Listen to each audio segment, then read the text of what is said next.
everyone. Christina here. Happy Monday. Today is day 4 of the holiday card series for 2021, and we are going to jump right into it with lots of ink blending and some great stamping. I have a really good tip for you when it comes to heat embossing, especially when it comes to those dual heat tools you have out there. Something that I kind of tried while I was making these cards, and it turned out to work well. So watch for that. Make sure you watch till the end to get all of those tips. And let's get into it. The stamp set I'm using for my design today is Snowflake Edges. It's a stamp set that I designed for Simon Says Stamp that just came out with their latest holiday release. But before I get to the stamping, I'm going to do a bunch of ink blending with Distress Oxide inks. I'm using some regular white cardstock. This is Solar White cardstock from Neenah, and this is the 80-pound version. You could also use the 110.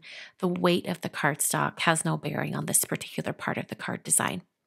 Starting out with the color Twisted Citron, and I'm using a blender brush from Simon, one of the large ones, just to blend this bright green ink in from one end of my cardstock. I am going to speed up the video footage just to get things moving along, but I am going to show you the entire blending process. After I was done with Twisted Citron, I then moved on to Peacock Feathers. And I'm going to go right down the center and kind of over into that Twisted Citron color. And I will be kind of going back and forth between the colors to get a really good blend. The third color I'm using is called Tumbled Glass. And I'm going to clean off my work surface here before I move on to this color. My surface is the replacement matte for the Tim Holtz Glass Media Matte. It has a sticky surface on the back, and so it kind of sticks to whatever it's on, and it doesn't move around. So it's perfect for things like this.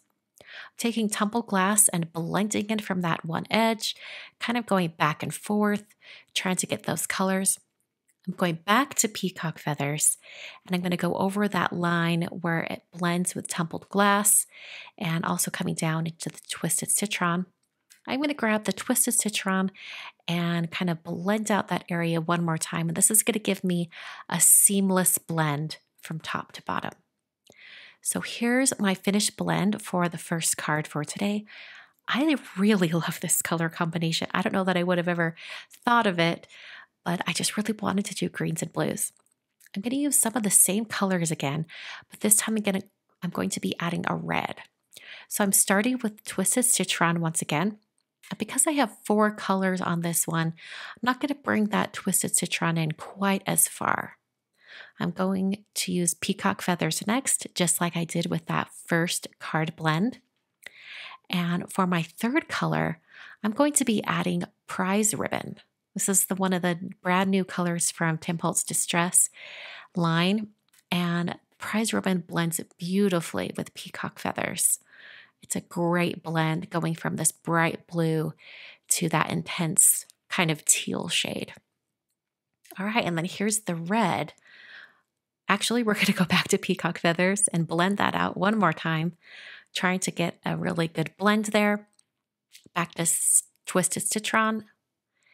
And then I'm going to bring in that red shade. And the red I've chosen for today is Festive Berries. And it's really interesting. The Prize Ribbon and Festive Berries, when they combine, you get sort of this intense, dark purple shade. Most blues and reds, when you mix them, you get purple anyway. But this one has kind of a more intense purple, and I kind of like it. It's like adding a 5th color to this blend. So I'm bringing in that Festive Berries, making sure I really saturate the cardstock. The more ink, the better when it comes to getting a really good blend like this. I've got back to Prize Ribbon. I'm going over that edge again, trying to get the blend just right. And then here we are. Here is the second blend for today's cards. I really love how this turned out. Now, I left these out to dry for about an hour, and I'd hoped they would be completely dry, but I could tell they weren't, just because oxides do take quite a bit of time to dry. So I used my heat tool. This is the dual heat tool from Wow Embossing Powder, and it has two settings on it, a high and a low, and I used the low setting to go over these blends and try to get them as dry as possible. I'm going to be doing heat embossing, so I'm going to do quite a bit of prep work and kind of testing these backgrounds before I start stamping on them. Because if I stamp on them and the embossing powder is sticking everywhere, it's a no-go. You're stuck with it. So before I get to the stamping, I'm using my anti-static powder tool on both of these backgrounds. And I'm also testing them with this white embossing powder from Burgess Monroe. This is Alabaster, and it's the powder I'll eventually be using. So both of those backgrounds passed the test. So now I'm going to do some very precise stamping. In that stamp set, you've got a couple of different edges that have snowflakes kind of half coming off of a line.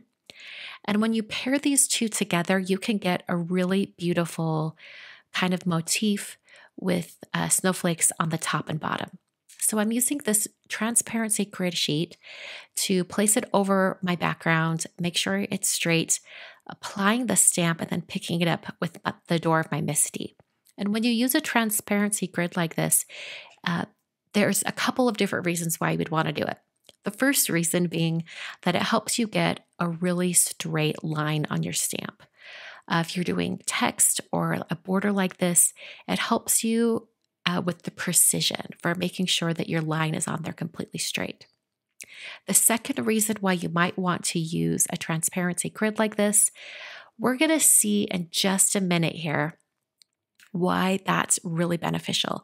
And it'll actually show more on the second card, but I'll mention it while we're working on this first one. Okay, we're going to pause on that little tip. I'm going to tell you this other one. When I went to heat set this embossing powder, I decided to try using the low setting. Now, in the past, when I've been using this heat tool, I've always used the high.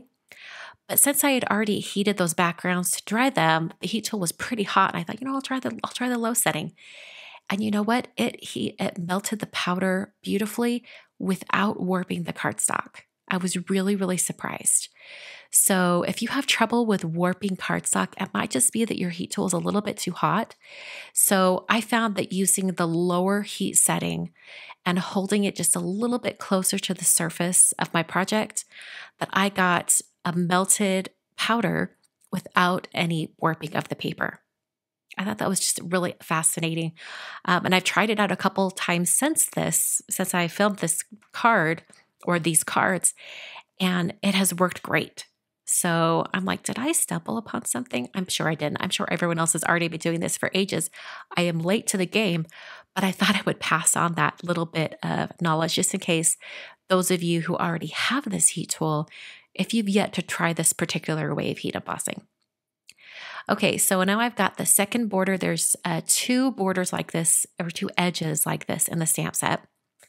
And the other reason why I like to use that transparency grid is that if you have any bit of Versamark or any bit of ink left over on your stamp, if you were to put that on your background without the transparency sheet, in between, you run the risk of, if you don't have your stamp in the right position at the first, sometimes any of that residual ink that's on the stamp can transfer to your project. You might not see it, but when it comes to heat embossing, it would show. You just have to be really careful. So I finished this first design here, and that tip with the transparency grid is going to come into play in a big way when I do this second design. So this really big border edge, I'm going to use twice. So the first time I'm using it, I've got a little bit hanging off the end there, but it's mostly just the center. I'm using my anti-static powder tool, and then I'm going to go ahead and ink up that really big border stamp and get to my stamping.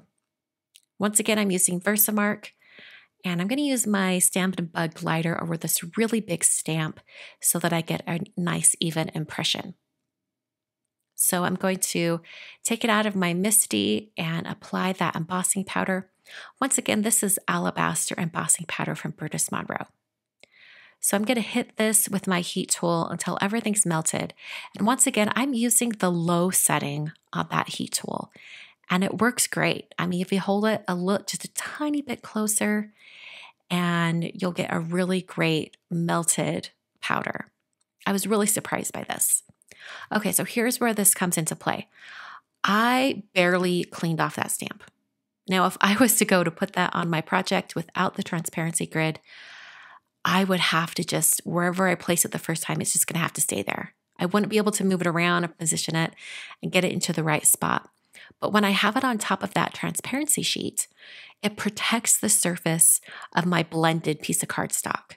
So I can place that, semi-clean stamp on the grid transparency sheet and move it around into the right position and then pick it up with the door of my MISTI.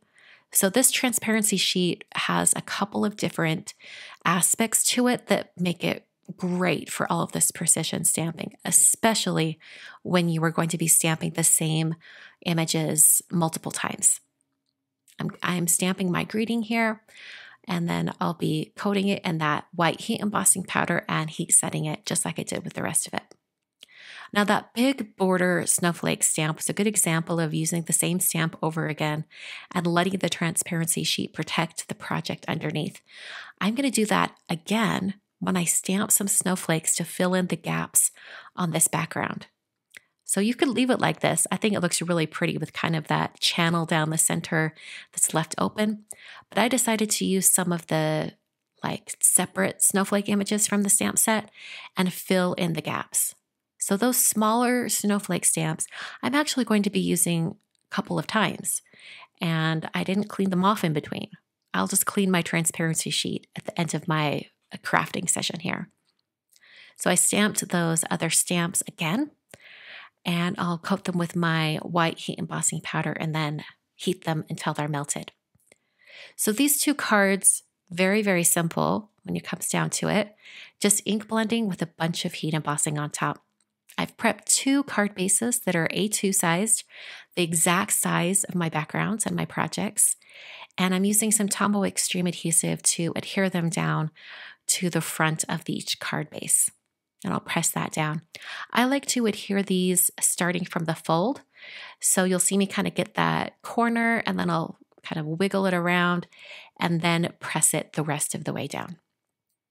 Those are the 2 cards for today. If you wanted to add a little bling to these, you definitely could, but I decided to leave these pretty plain so that those beautiful blends could show through. I love a good snowflake card. I love snowflakes. I love them around the holidays. I love them in the wintertime. And these cards are the perfect snowflake cards, I think. The stamp set in particular was fun to put together because I got to use a bunch of my stamps, or my snowflakes rather, that I've designed for Simus's stamp over the years. I just love pulling them all together. I think it's a lot of fun. I hope you guys enjoyed the tip about your heat tool. And if you have that dual heat tool, like how it can help you get a better embossing experience, that really surprised me this time around. It was kind of eye-opening. I'm like, why have I not been using this heat tool all this time? Anyway, thanks so much for joining me today. I will see you guys on Wednesday for another live holiday card series. I have a really fun card planned for you guys. I hope you'll join me.